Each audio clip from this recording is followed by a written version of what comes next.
So what is considered a good location for a wind farm?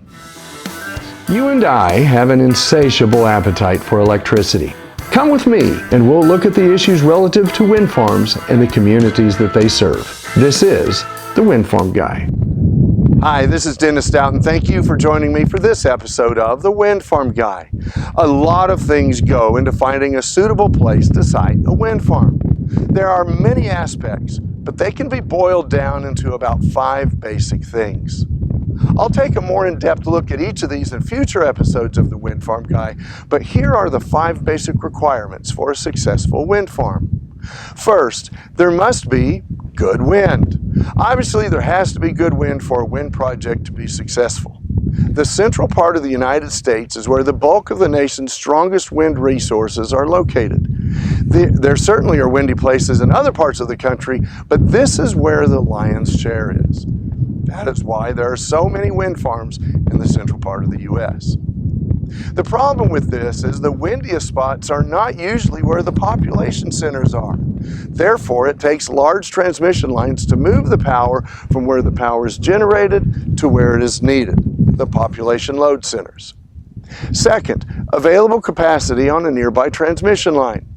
And if there's not enough available capacity, how much would it cost to upgrade the system to increase that capacity? Utility companies are generally conservative and typically don't overbuild. So the chances of finding a fairly empty transmission line are remote.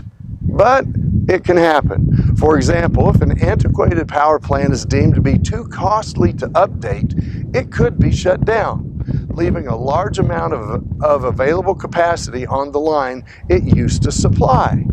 But by and large, the wind developer's question really is, how much would it cost to upgrade existing infrastructure to accept power from a reasonably sized wind farm? And their research usually yields several options. For this amount of upgrades, we could put this amount of power on the grid. But for that amount of upgrades, we can put that amount of power on the grid. The wind developers simply determine which option makes the most amount of sense. 3, willing landowners. Some people want to be involved in a wind farm, and some don't. Sometimes they're motivated by simply wanting to support green energy. Typically, though, folks are motivated by the potential of that nice revenue stream after the project is built. And some people resist the idea of a wind farm. We live in America, and if you are a property owner, you pretty much have the right to do anything on your property that you want, as long as it's legal. Wind farms are a good thing. Unfortunately, wind energy has become politicized. Whether it's a left versus right thing or one landowner trying to control how another landowner uses their land, wind farms have become kind of divisive. It's really kind of sad. It's your land. You should be able to do what you want on it. Willingness is not just the willingness of the landowners to lease their property for the potential to have a wind turbine and project infrastructure, but it is also about their neighbors. This point is a tricky one.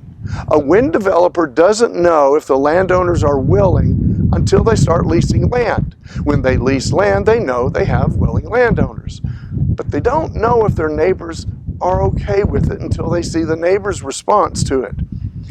And at the same time, it's not appropriate to forego giving one landowner this great opportunity because a neighbor doesn't like it.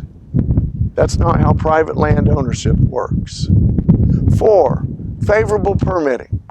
You can tell if an area wants a wind farm by their wind ordinance and permitting requirements. Every area is different. If the project is located in the United States, wind farm developers have to get certain federal approvals. There are also state requirements, and these requirements vary from state to state. The county must also approve the wind farm and its construction, and county requirements vary widely. Some areas of the country have another layer called the township, and the township may have some requirements. If not, the county certainly pays close attention to the desires of that township.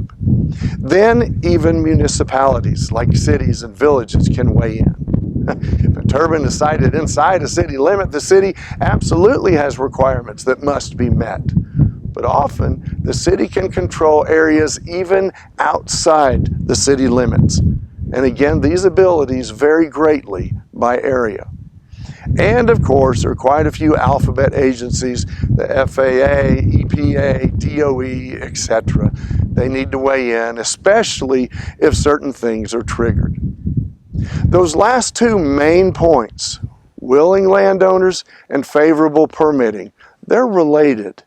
And it can get a bit tricky to navigate the rules and regulations that often include unwritten nuances. I know of instances where the residents want a wind farm, but the county is against it. And also the opposite, where some county wants the wind farm, but some of the residents in the project footprint are opposed. These certainly make for interesting discussions. And 5, good sales prices for electricity. If you go to a small city in the Midwest and buy a house, you're likely to pay a different price than if you bought the same house in a large metropolitan city in the Northeast. A gallon of milk is the same way, as is gasoline. Why is that? Certainly the transportation costs of getting that product to the people and other costs are part of it, but the biggest reason is demand.